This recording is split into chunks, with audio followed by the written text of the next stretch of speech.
Hey everybody, my name is Megan Ramsey and I am an alcoholic. Hey Megan Ramsey. Hey Danny. I always love Danny yelling across the room. Thank you, Mary Kay, for asking me to speak. It's always an opportunity to do this. She didn't tell you the whole story. I actually asked Mary Kay to come out to our group first. And she stood me up and then asked me, after she stood me up, to come out here and speak. So some really are sicker than others. No, but yeah. Don't worry, I didn't. I talked about my sponsor. So anyway, yeah. I'll get right into it. I do have a sobriety date. I wouldn't be standing up here. Actually, funny dream. So I haven't had using dreams since, like, a lot of us have had those, where we wake up and we're like, oh my God, did I really get drunk last night? I haven't had those since I got sober January 17th, 2020. I used to have them a lot, like right at the beginning, and I had one last week, and it scared the crap out of me. I don't know why. Don't know why I had it, but I hadn't had one since January 2020. And I called my sponsor, and I was like, okay, this freaked me out. I woke up this morning, and I texted you, is it okay if I speak at Wilder next week, even though I'm drunk? And don't worry, it didn't happen. This is all a dream, and I am here, so either way.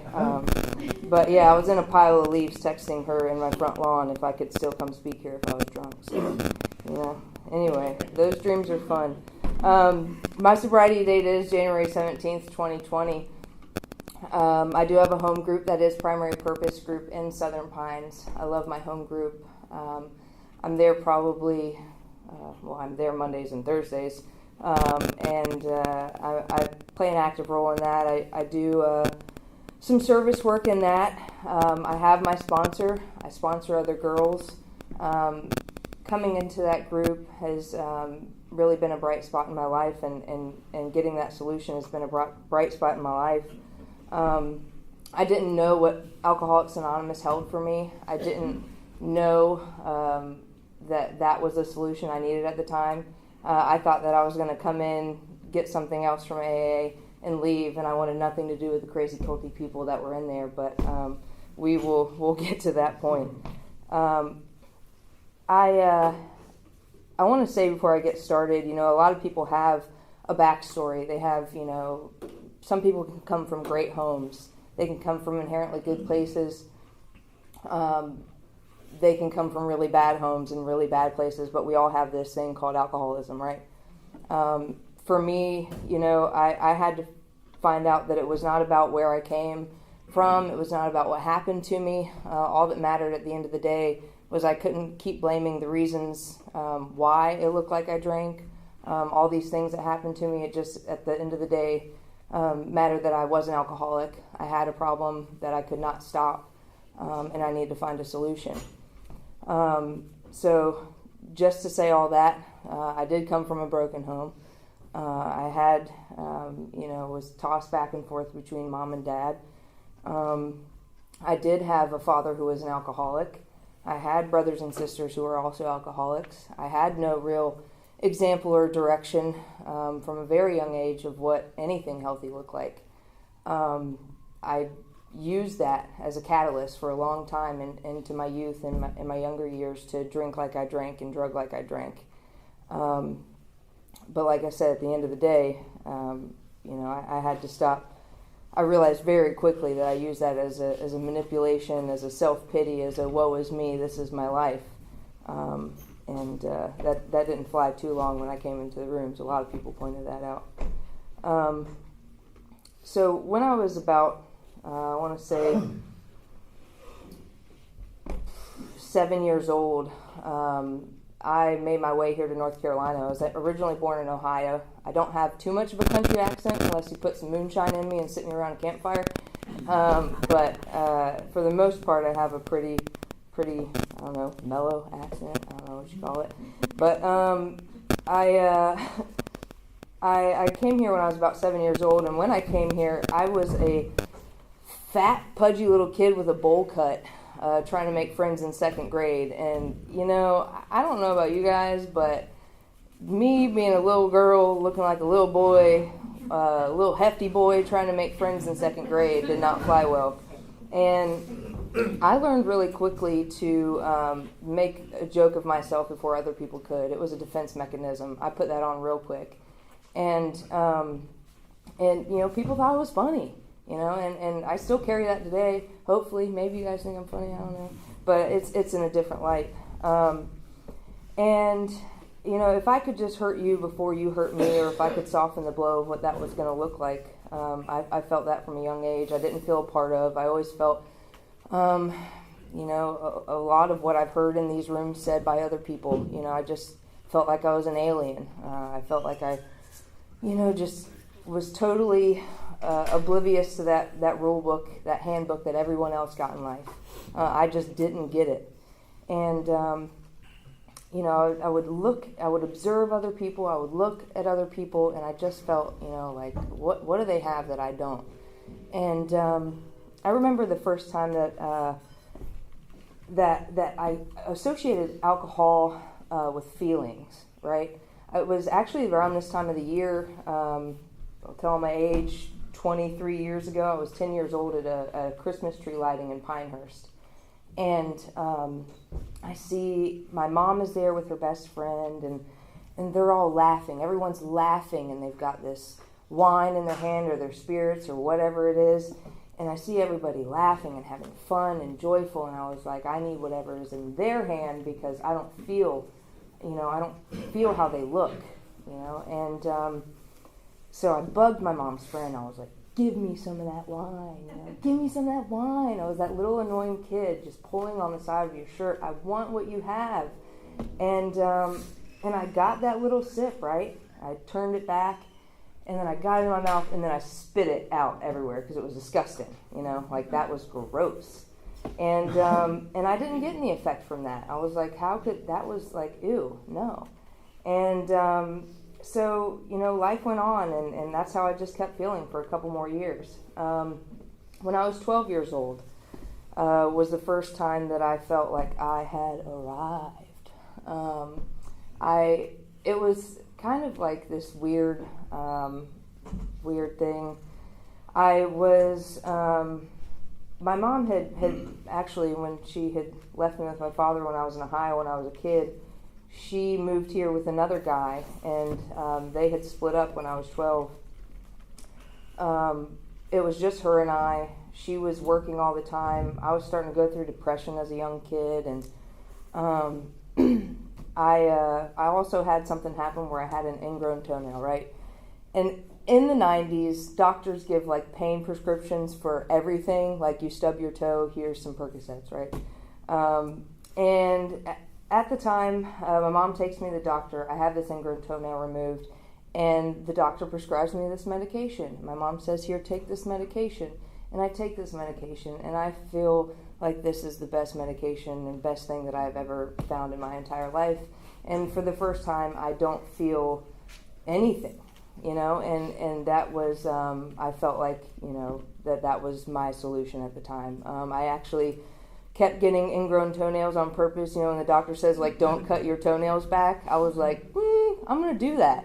And so I found out real quick that I was a little sick, little twisted, addicted kid to go get these pills, which I didn't know what they were. And the doctors caught on quick to that 3 or 4 times. I'm not going to plop my foot up here, but the doctors actually took part of my toenail out, and one of my big toenails is smaller than the other one to this day. So that's kind of weird.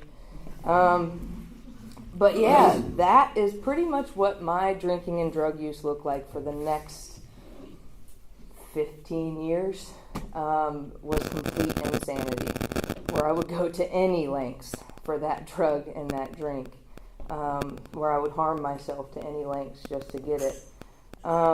Quickly after that, I was like, well, that was probably not good. Alcohol seems safer. And the first time I drank, one of the first times, I think I was with, us girls, we do that thing where it's like, tell your friend you're going to come to my house, and I'll tell my mom that we're going to go to my house, or whatever that looks like. And we went to the Sand Hills Bowling Center, which was the hot spot back in the day. Mm-hmm. And we showed up there with some airplane liquor bottles and made our way, 12 and 13-year-old, made our way from Pinehurst to Rockingham. And I woke up the next morning blacked out in a field in Rockingham. Now, that should be enough to scare a 12 or 13-year-old child. I was like, "What? This is awesome! Like, I want to do this every time I get the chance." From there on out, my first job, I was 13 picking tobacco. In Hoffman, I would pick tobacco to buy cartons of Newports and King Cobras and OEs, 40s of King Cobras and OEs. Now, if you know what that is, you're an alcoholic. Just stay in your seat. If you drank that in Mad Dog 2020, don't move, stay here, continue listening. So,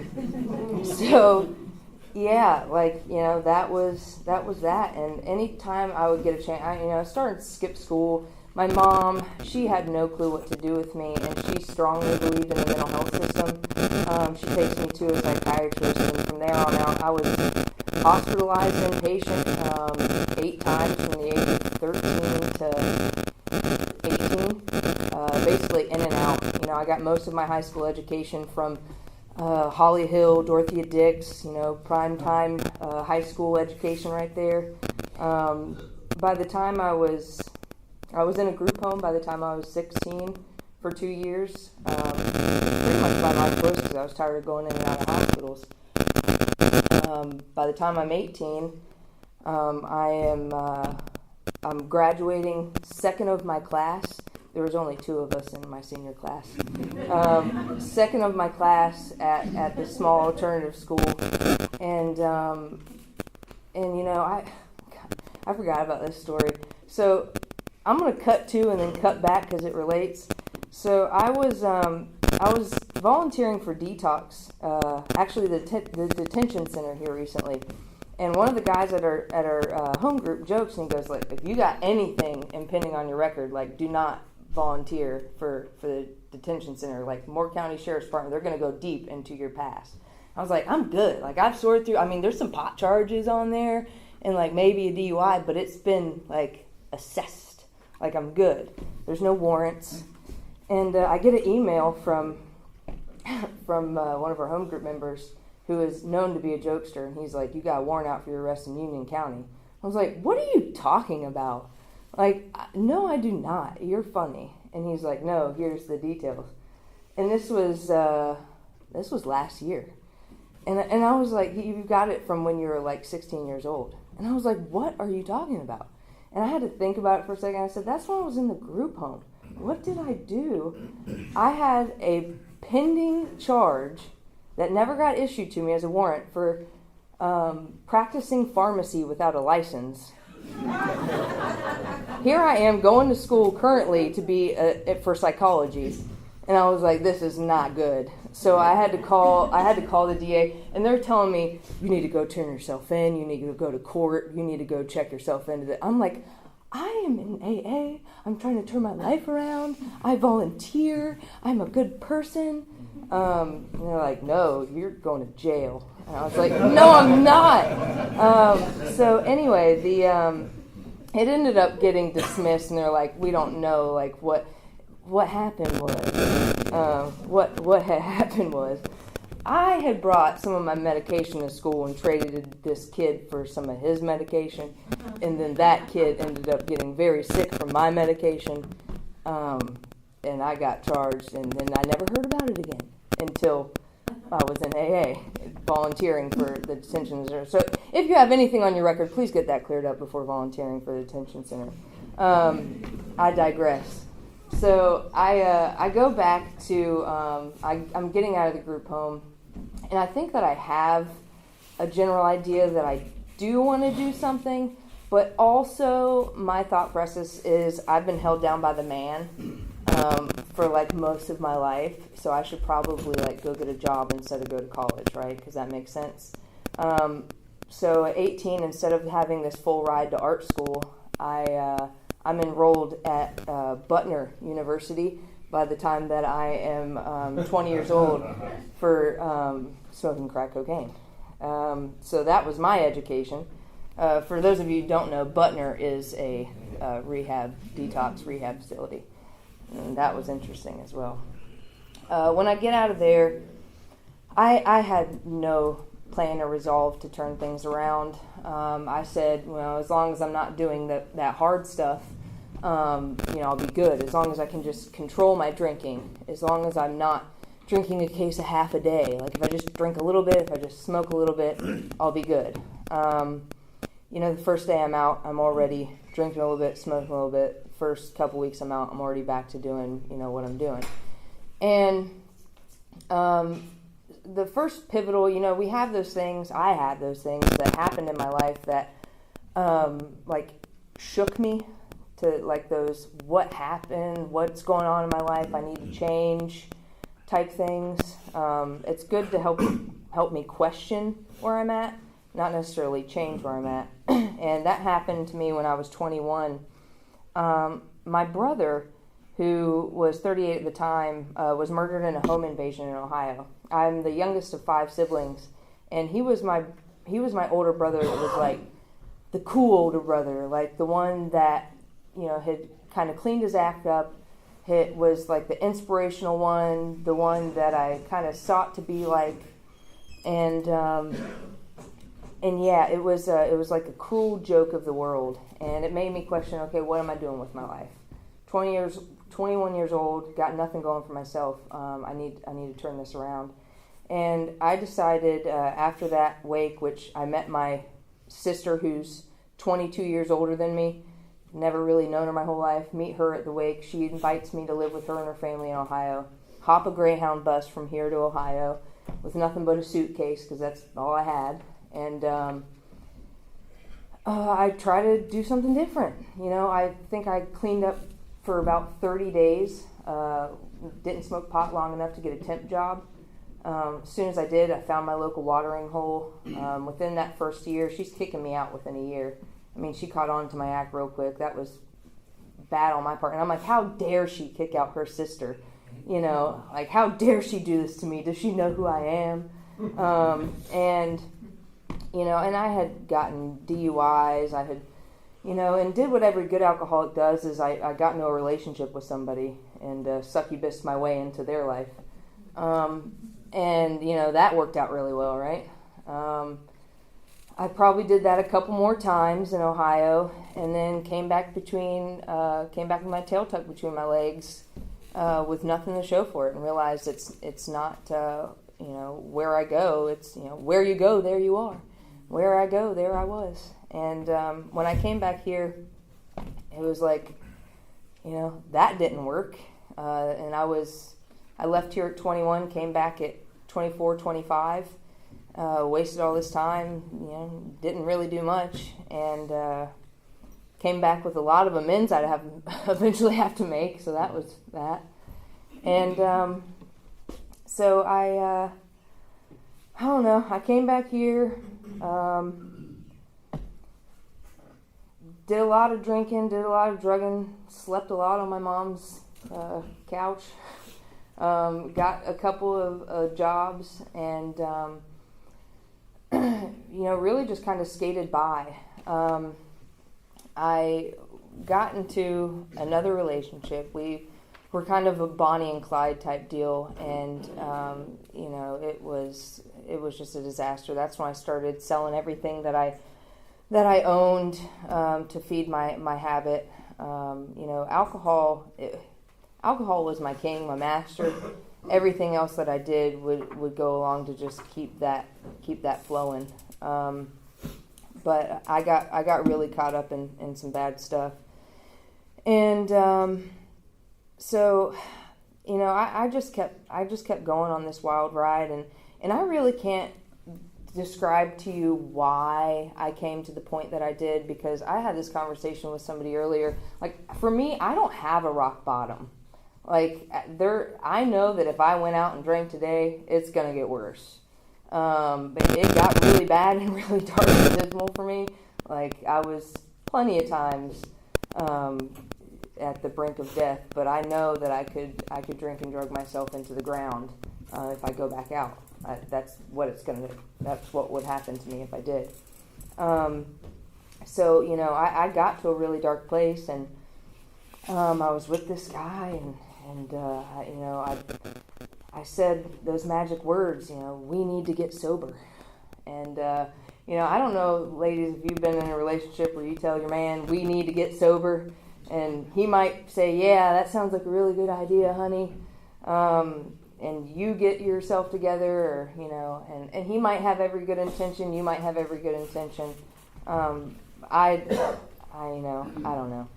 Whatever had happened, I did some crazy stuff. I went out and got auricular acupuncture at the time. I quit cold turkey. Auricular acupuncture, you go and get these gold pegs stuck in your ear. It's the craziest thing ever, right? Like, I had 10 or so gold pegs stuck in this one, 10 or so in this one. It did kind of work. It's for, people with PTSD.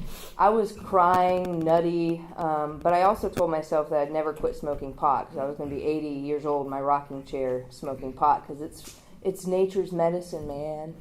And but I'm just going to quit doing the drugs and quit drinking, but definitely not quit smoking pot.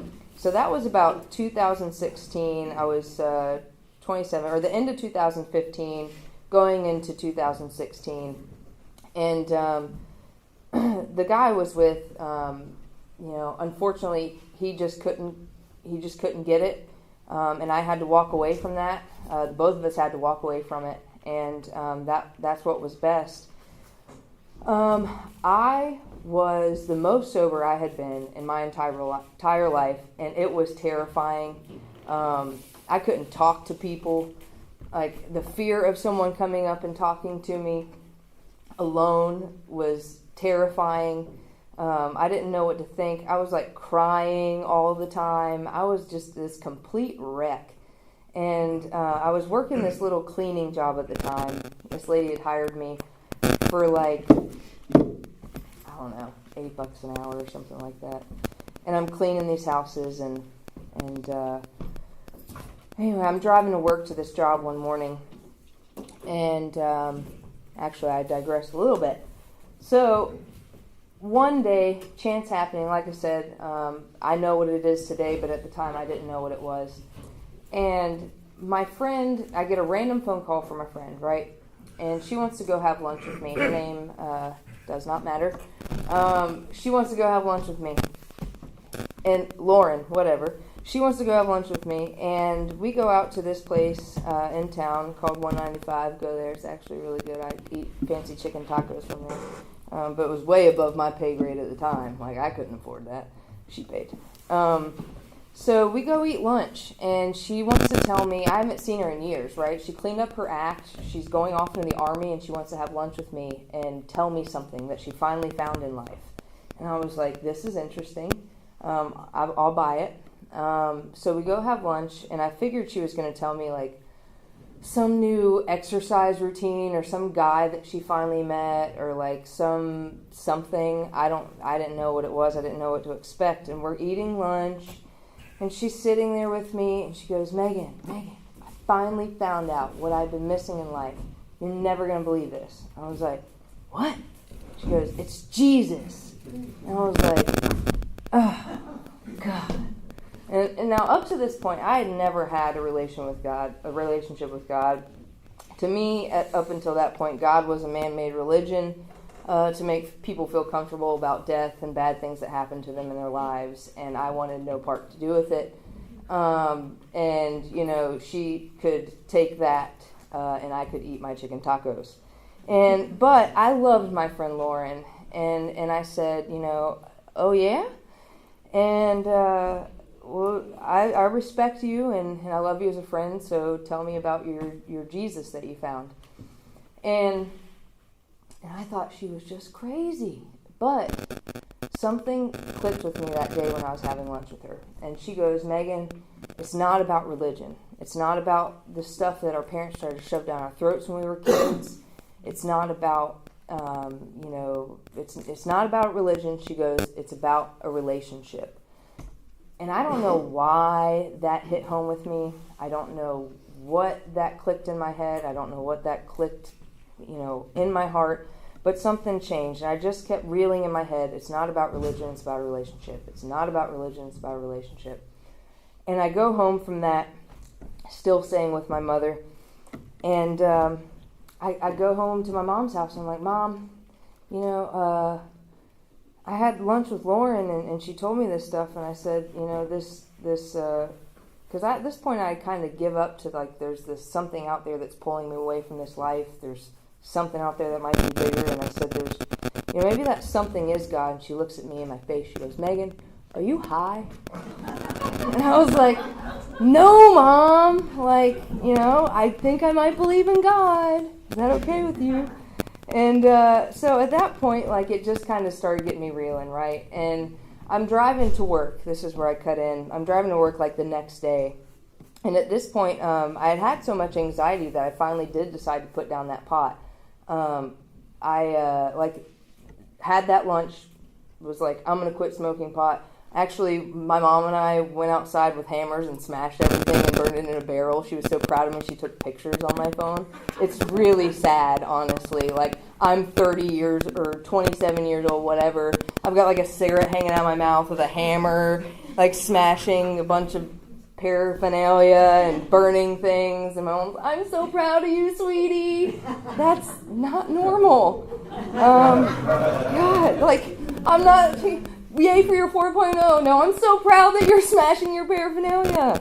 God, that's hilarious. I'm driving to work, and I'm just going down in the car, and I'm like, blurt out in my car. I go, God, if you're real, I need you to show yourself to me. I'm driving, I'm like looking, like, what do I expect him to come sit in my car seat or something? And no, he doesn't. He doesn't just come sit in my car. And I go on to work. And I'm driving back home that day, and something happens. My phone starts blowing up, and my phone starts blowing up. I get all these text messages from my ex, who I just broke up with, mom, and she's really concerned, and because he went to a different route to get sober, and she wasn't happy about it. And I pull over to try to send her some texts, and when I look up, because I say maybe it's a sign, like he's trying to get help, I look up, and right where I pulled over, right where I said, God, if you're real, that morning, show yourself to me, it was now that afternoon, and I look up, and there's a man walking towards my car with a 200-pound wooden cross on his back. And I look to my right, and I look to my left, just to make sure, that I am here. No, I'm not high, Mom. And I look, and I'm like, what? And there's nobody else in this parking lot. And the first thing I do, for some odd reason, is I open my car door, and I go, hey, can I take a picture? And the guy's like, and he's like looking around to his right and his left, and he's like, sure, do you want me to act like I'm walking this way or that way? And I was like, whatever way. And I thought it was for his mom, like this is going to be comforting to her. And little did I know that was for me. The guy proceeds to tell me that it is no mistake that God told him to come there at 4:30 instead of 2:30. That there's going to need to be something that somebody needed to see, that God told him this. And I was like, what is going on right now? And then he asked, like, do I know the story of David and Goliath? And I was like, not really. And he proceeds to tell that to me. And then he asked if he can pray with me. And I was like, not really. But then I was like, yeah, sure. And he prayed with me. And that was the first time that I had felt any relief since I had quit everything. And it broke me down. And it was so weird, everything that was happening. Of course, I go home and I tell Mom, and what does she say? Are you high? I'm like, no. And from there on out, weird stuff kept happening. The guy, I go to work the next week, and I go on my lunch break, and I'm on the phone. And at this point, too, I wrote that friend in the Army. I was like, I believe in God. This happened. This is weird. I go to the work the next week, and I'm sitting outside, and I call this guy, and because he wanted to give me a book, and I'm sitting outside Nature Zone, and I call him. I was like, hey, this is that girl, and that you met with the cross, and he was like, yeah, I'm on my way to Nature Zone. Where are you? And I was like, oh my God. And then I get a note back from the girl in the Army. She goes, Megan, you're never going to believe this. That's my godfather. His name's John Brooks. Wow. And so I was like, okay, I'm good. I'm good. Like, I believe you, God. You're real. What's next? And so that started. I stayed sober. I stayed sober for 3 years. Right. I went holy roller out in the church. I became like sold out for Jesus. I'm just going to tell you guys that now. Like, you could find me praying on the street with like people sitting with homeless guys, like chilling. Like, I was all out, right? 3 years. I went from being basically on the streets myself, went from being a missionary. I was in Africa, Haiti, Honduras. Like, this was my life. It was insane. And God gave me businesses, and I went to school, and like my life turned upside down. Like, it was just crazy, right? And but there was something always missing. Like, there was a little piece always missing, right? 3 years cut down to the road, right? Life happens on life's terms. I get shoulder surgery. I do everything right? I go to the doctor. I'm like, hey, I have a problem with drugs and alcohol. And I threw around the term, like, I'm an alcoholic. My daddy was an alcoholic. I didn't know what that meant. Like, I said it. I didn't know what that meant. And I had found the spiritual solution. Like, me and God, we were tight, you know? But like, there was something I did not get. I go to the doctor. I'm like, I don't want your extra fun stuff. I want to do this the right way. I want to be smart. And, you know, I had mentally and emotionally after that surgery, even though I set everything up and played everything smart, I would find myself not eating to feel the effects a little bit more. I would justify, well, maybe I need 2 of these today. It was written for me. Prescription's mine, you know. There's no condemnation in Christ Jesus. I am healed. You know, like, these were that alcoholic brain I didn't know about, because I wasn't in the program. You know, and so I got past that. Then my mom had shoulder surgery 6 months after me. Now, my mom, she was 68, 70 something at the time, and when she had her surgery, she had a really bad reaction to the pain medication and the surgery. I had to put her in St. Joseph's. Now, me and my mama, we have a really unhealthy, codependent, co-enmeshed relationship. When my mama got sick, it threw me through a loop. Our relationship's a little bit better today, but I'm just exaggerating that.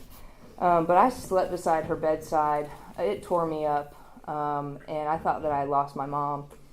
I started doing things emotionally, because I didn't see those signs of relapse. I had been in therapy. My therapist helped me come to the conclusion that I had relapse, on this medication. And that was in November of 2018. I eventually started reeling to the point where, I went into her office one day and told her how many I had left of, now it was my mom's prescription. You know, after my mom's surgery. I thought, well, we had the same last name. No, I don't know if I told myself that or not, but it sounds good, right? I'm bawling there in my therapist's office, and she's telling me, and I was like, this is the lamest way to relapse. Like, me, hardcore Megan, like, I am relapsing on Tramadol is what it was. Like, that is the lamest way to relapse, y'all. I'm just throwing that out there. Like, that, I felt so lame. And for a month, I felt so lame. And so what I told myself after a candlelight service at church one night, I said, God doesn't want me to feel this way. God doesn't want me, this is what my brain said, God doesn't want me to feel this way. God doesn't want me to carry all this guilt. Maybe I am healed. Maybe I can drink. Drinking's better than feeling guilt about taking Tramadol. Like, come on, man. So what I did, I said, you know what I'm going to do after this service? You know what I should do? I should go and drink. You know what I should do? I should go and drink wine, because that's what Jesus would do. And you know what I should go talk to people about Jesus while drinking wine. And you know what the best place to do that would be, y'all?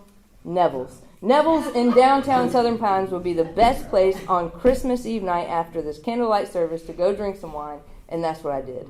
I went to Neville's, and I talked to I was like, he looks like he needs Jesus. And so I went and I talked to him, about Jesus, and I drank 2 glasses of wine.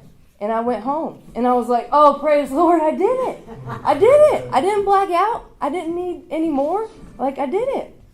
And so I went back the next night, right? I was like, let's do this again. Like, this is my new ministry, right? Like, I'm going to drink wine, and I'm going to talk to people about Jesus. Like, this is the best thing ever. Like, God, I felt relief. I even looked back at a journal recently, and it was like, God has healed me. Like, it was sad. So, yeah, I went back the next night. I was like, Jesus, wine. They do a nice, really tall pour on their wine there. Not that you need to know that. So, anyway, I was blackout drunk that night. I was blackout drunk that night. That was December of 2018. And I was blackout drunk all of December or all of 2019. And all these businesses that I built, I fell out of the church.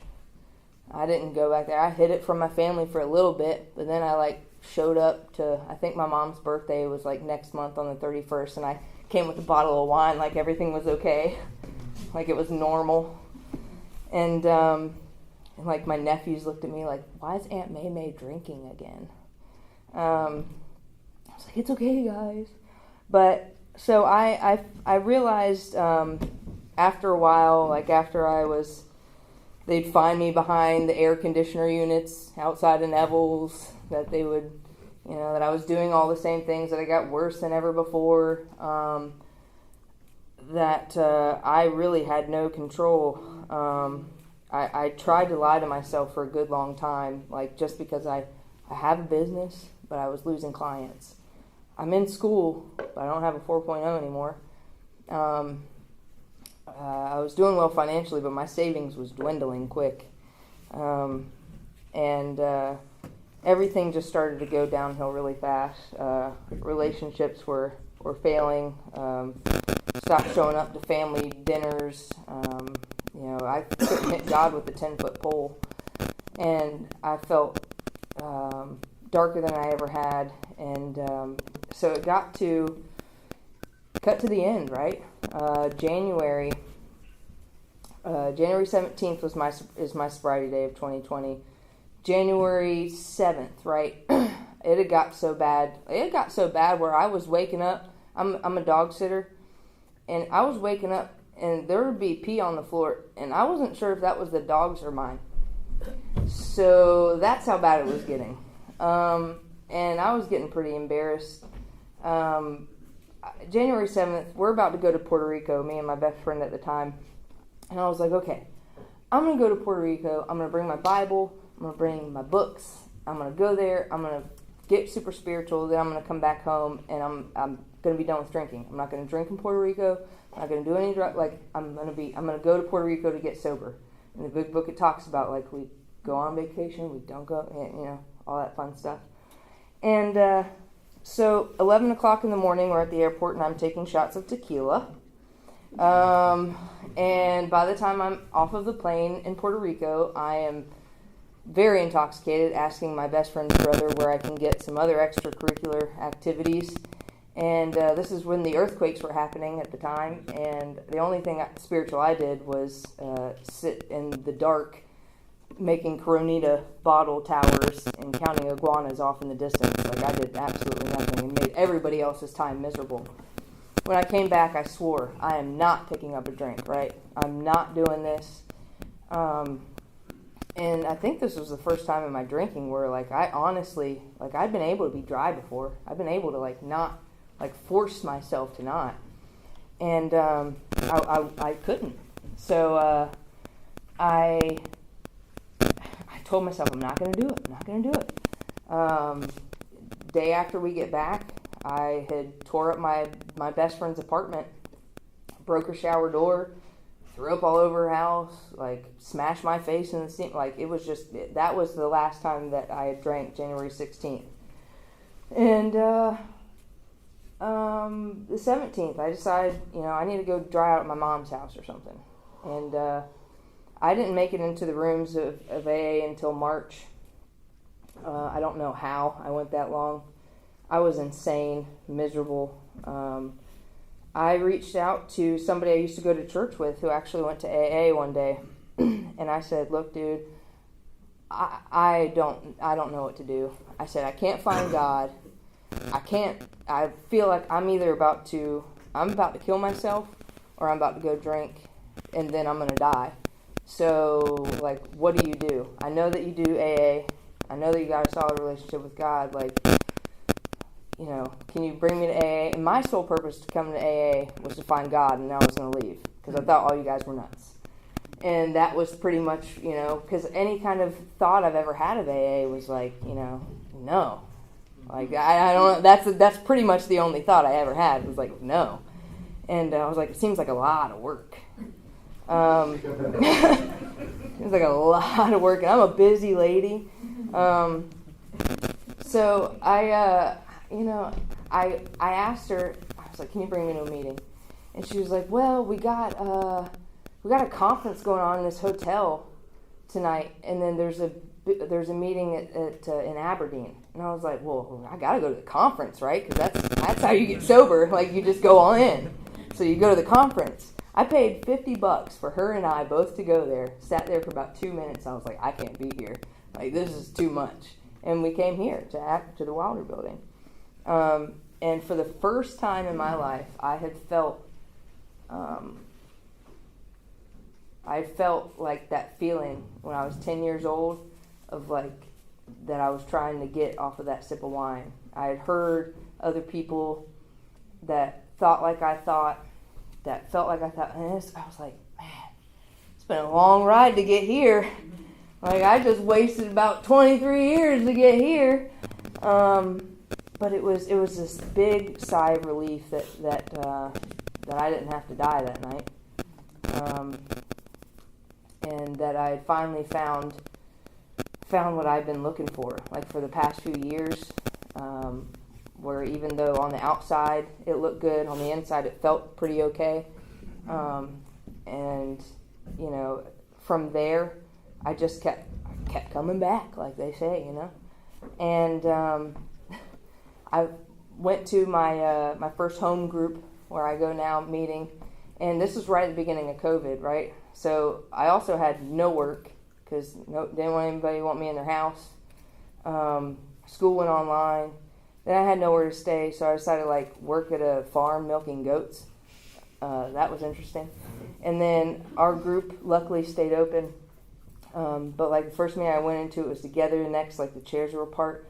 But I think that they were glad that the chairs were apart because a lot of people told me when I first came in the rooms they didn't want to sit near me because I had what's called an RBF, which is a resting bitch face. And they did not want to sit near me because they were like, "Megan, you're mean." I was like, "I promise I'm not. I'm just really sad in life right now and angry." But what AA has done for me, I felt I don't deserve it. It has completely transformed my mind. I have been reborn. I have been created new. Where I thought that it wasn't even possible, where I thought that I had this life, this big spiritual life. It was definitely the sometimes quickly before, right? That big burning bush experience. And it has been necessarily sometimes slowly this time. I didn't feel God for a long time, y'all. Up until May this past year. I haven't got that relationship, not back, but I haven't created this new, special, intimate, super awesome relationship. And the way I looked at that was, I can sit across from a table from you, right? And we can say absolutely nothing to each other. And that's what I did with God for a long time after that. I just sat across the table from him and I said nothing. But then I started one day talking with him. And then I started talking to him a little bit more. And then we started building this relationship back. And that's really all he wanted was for me to, try to get to know him again. And through that, God has used me in some awesome situations. God has used a lot of other people in my sobriety, whether they wanted to be used or not. And I've had the most special friendships. I've been able to go and see like the coolest things that I can't take any credit for. If I can keep living this life and keep going down this path, like I will be eternally grateful for that. This is something that I never would have expected for my life. I know that there's ups and downs. I know that there's highs and lows, but I've been given this spiritual toolkit to just keep trusting and being guided in this journey. I really don't know what else to say other than I'm super grateful for this opportunity. I'm extremely grateful for AA. I'm grateful that I don't have to drink again today if I don't want to. Thank you guys.